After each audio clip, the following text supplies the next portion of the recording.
ఎందుకు వినాయకుడు రూపంలో గణేష్ ముందుకి వెళ్ళలేదు? ఈ 2022లో వినాయకుడు తన ఒరిజినల్ రూపంలో తిరిగాడంటే అడ్డమైన సినిమాలకి తీసుకెళ్లి అట్మాస్ఫియర్ లో నేర్పిస్తారు. డబ్బింగ్ కూడా డబ్బులు ఇవ్వరు. అవును, అది నిజమే. సరే, మిగతా కథ చెప్పు. ఎందుకంత అర్జెంటు? ఓ టీ తాగుతూ మాట్లాడుకుందాం, ఏమంటావా? సూపర్. పాల్ టీ తాగుతావా రాజేంద్ర? వెంటనే సమాధానం చెప్పు. అడిగి చాలా సేపు అయిందిరా, నీకు పుణ్యం ఉంటుంది, టీ కాసేవరా. ఏంటి నువ్వు సొంత కొట్లోనే ముష్టెత్తుకుంటున్నావు?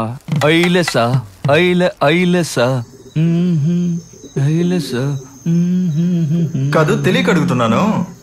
దేవుడు అంటే తల కిరీటం ఉంటుంది, ఎక్కువ నగలు వేసుకుంటారు, 5-6 చేతులతో ఉంటారు, చేతిలో త్రిశూలం ఉంటుంది, తల వెనక ప్రకాశంగా ఉంటుంది. ఇలా లోకల్ లుక్ లో వస్తే ఎలా నమ్ముతాను? సరే, నన్ను వదిలేండి.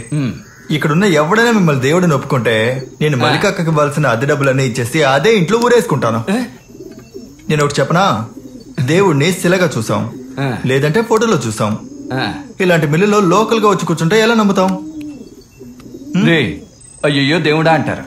తిన్నగా వస్తే ఎందుకు రా నమ్మరు? నమ్మలేకపోతున్నామే. తెలుసుగా, నువ్వు నమ్మవని నాకు బాగా తెలుసు. మరి ఎలా రా నువ్వు రూపాయి ఉండిలో వేస్తే నీ మాటలన్నీ నాకు వినిపిస్తున్నా? అంటే చెప్పింది వినిపించింది కదా. ఎన్ని అగరబత్తులు వెలిగించాను, ఎన్ని కానుకలు వేశాను. ఒక చిన్న సమస్య రాగానే అలా వదిలేసి వెళ్ళిపోవడం ఎలా న్యాయంగా ఉంటుంది? ఎన్ని కొబ్బరికాయలు కొట్టాను, ఏ రోజైనా లెక్క పెట్టారా? ఎరా, మీరు కొబ్బరికాయలు కొట్టేవి లెక్కలు కట్టడమే నా పనా? సరే, నువ్వేమనుకుంటున్నావు? నువ్వు వేసే 1 రూపాయితోటే నేను బతుకుతున్నాను అనుకుంటున్నావా? రేయ్, నేను ఒక దేవుణ్ణిరా, నమ్మరా? నమ్మకం వస్తుందా లేదా? అంతేలే, ఇక నేనే దేవుణ్ణి అంటూ చాలా మంది తిరుగుతున్నారు, అందుకే నమ్మకం రావడం లేదు.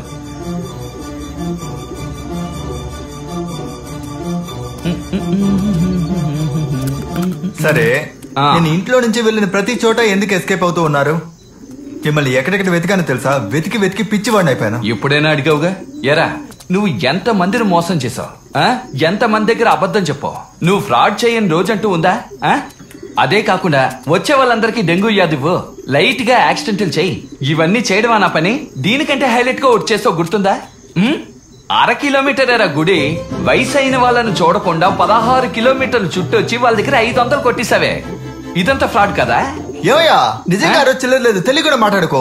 ఇప్పుడు నేను వచ్చేటప్పుడు కూడా రంగయ్యను మోసం చేసావు. మంచివాడవా నువ్వు? రేయ్, రేపు నువ్వు డబ్బులు ఇస్తావు అనుకుని వాడు గుడికొచ్చి అంగప్రదర్శనం చేసి స్పృహ కోల్పోయాడురా. అన్నింటికీ కారణం నువ్వే. అతను నోట్లోంచి నొరగొచ్చింది కూడా.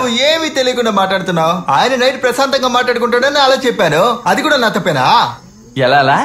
ఆదివారం అతని కూతురు పెళ్లి ఆగిపోవాలి, అతను ఏదో ఒకటి చేసుకుంటాడు, ఆ నింద నాపై పడాలి, అంతేగా? చెప్పరా దొంగమోహం? రేయ్, ఫీల్డ్ లోనే నీలాంటి ఫ్రాడ్ నేను చూడలేదురా.